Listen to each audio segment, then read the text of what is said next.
All right, let's talk about the Dallas Cowboys. We are, of course, in the thick of mandatory minicamp right now. We're seeing the new coaching staff with the rookies and the veterans all coming together. We've got the pieces of what the strategies and schemes and the personnel are going to be for the Cowboys for the 2025 season.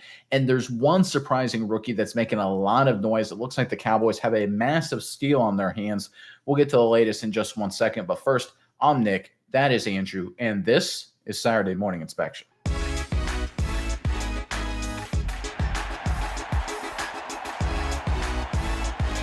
All right, the Dallas Cowboys made a lot of headlines through the draft, of course, with a lot of really solid picks. Some were value, some were good scheme fits, a lot of different things to like. But they actually made another great move, and we talked about it at the time directly after the draft in terms of an undrafted free agent. And this specifically undrafted player is continuing to make headlines. In fact, due to some injuries, he's getting some reps with the first string and is off to an impressive start. Let's pull up this tweet here, courtesy of Nick Harris at the Fort Worth Star-Telegram, great reporter, to highlight exactly what we're talking about. Again, this is week 3 OT observations.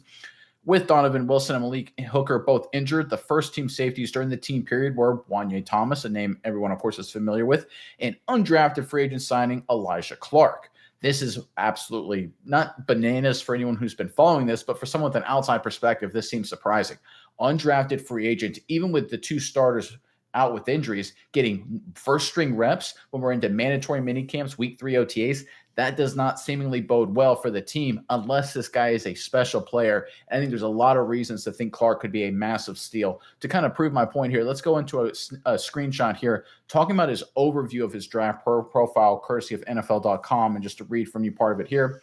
It says Clark is a 3-year starter with below average size, but potential positional versatility. Focus on that below average size here. Clark plays with solid anticipation and coverage and a feel for attacking throwing lanes when he's in position.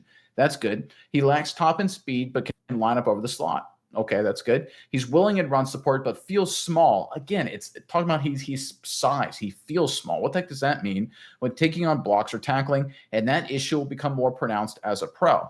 Okay, so the overview seems to be he's a versatile player who can line up everywhere, can make some plays. He just feels small. That's kind of bizarre. Let's go deeper into his strengths and weaknesses here.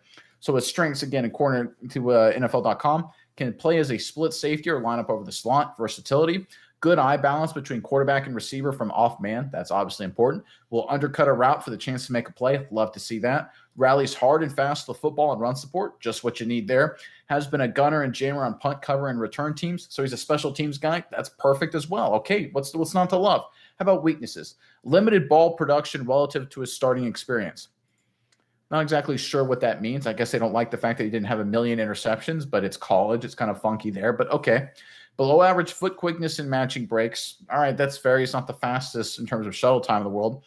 Unable to run down wideouts once he falls behind. That's kind of hard to prove, right? What do you mean running down wideouts? What safety? Donovan Wilson can't catch anybody once he falls behind. Malik Hooker can't catch anybody. 90% of safeties, once Justin Jefferson or CeeDee Lamb gets behind him, they're not catching him, right? So I don't understand that criticism. But here's the real thing. Those last 2 bullet points there. Too small for consistent block take-ons near the line and unable to generate much pop on contact as a hitter.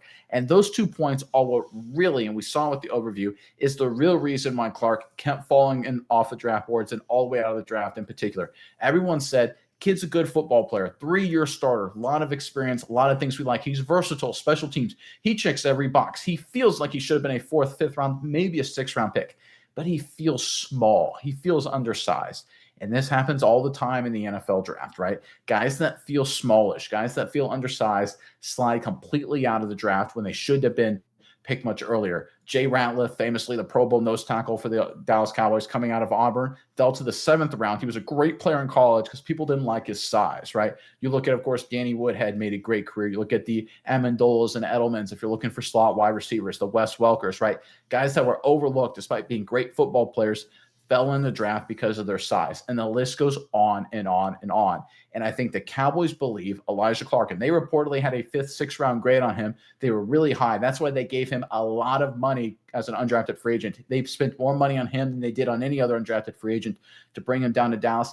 They believe they've got a massive steal here. They think he'll be a big-time playmaker. And based on what we're seeing through OTAs so far, they're proven correct because Clark is off to a great start. We're not saying he's going to be a day 1 starter, but so far, so good for being a special teams guy and a key depth piece for this undrafted free agent rookie out of Syracuse.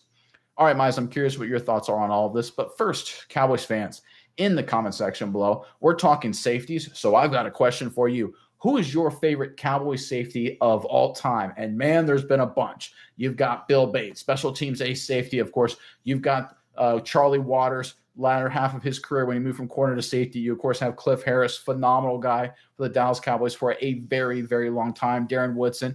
I personally loved Roger Roy Williams in the early 2000, 2002, 2003 range. I thought he was absolutely outstanding.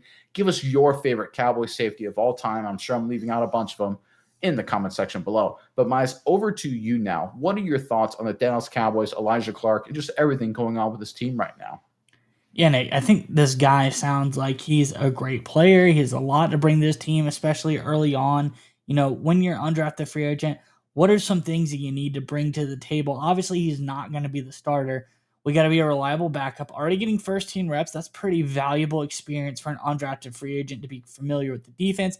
Then you read his strengths and weaknesses. One of his strengths, his ability to be gunner, jammer, punt coverage, special teams guy.